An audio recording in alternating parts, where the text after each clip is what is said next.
Le secret des sorcières révélé, un lien avec le Père Noël. La sorcière est un personnage récurrent de l'imaginaire contemporain à travers les contes, les romans, les films, les fêtes populaires. Vous avez sûrement déjà entendu parler de sorcières volant sur son balai ou se transformant en animal tel que le chat ou le corbeau. Je vais vous révéler dans cette vidéo le secret qui se cache derrière ces légendes. Depuis la nuit des temps, les sorcières est souvent associée au chaman, qui est un spécialiste de la communication avec les esprits de la nature et des défunts. Les sorcières étaient réputées pour se réunir la nuit, dans des endroits spéciaux pour accomplir des rites magiques. Ces lieux étaient en général situés à l'écart des populations, sur un mont ou bien dans une forêt.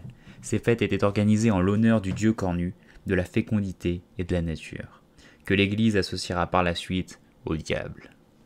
Ces fêtes s'accompagnaient de danses et d'orgies sexuelles afin de stimuler la fécondité des terres. La croyance la plus répandue était que les sorcières utilisaient un balai pour s'envoler.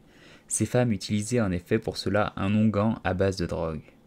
Les substances les plus souvent mentionnées dans cet onguent sont un mélange de plantes telles que la juscame, belladone, mandragore, datura, ou bien de champignons tels que l'amanite tumouche.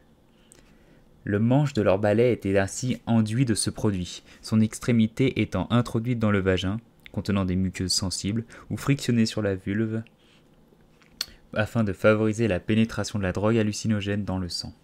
Les femmes qui s'enduisaient le corps de cet onguent entraient alors dans une transe et avaient l'impression d'être transportées hors de leur corps, d'où la légende de l'onguent magique.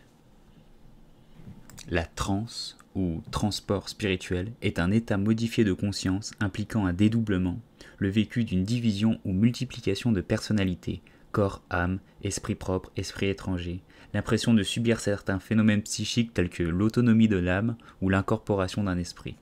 En effet, l'amanite tumouche contenant une substance psychoactive, le muscimol. Très proche chimiquement d'un neurotransmetteur de notre cerveau, le GABA, cette substance va ainsi se fixer sur les mêmes récepteurs et les activer, provoquant notamment une ivresse ainsi qu'un état dissociatif. Le vol des sorcières représentant l'envol de leur âme, ou l'esprit quittant leur corps.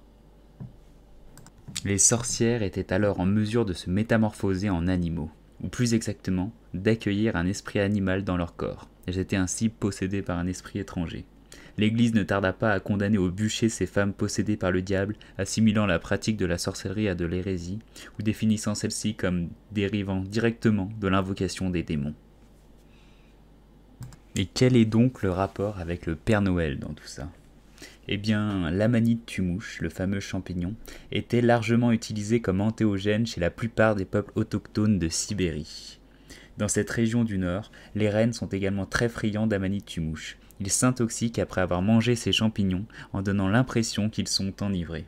La tenue rouge et blanche du Père Noël serait ainsi liée à l'amanite tumouche utilisée par les chamans de Sibérie pour ses propriétés psychoactives, altérant leur état de conscience et leur permettant de réaliser leur vol.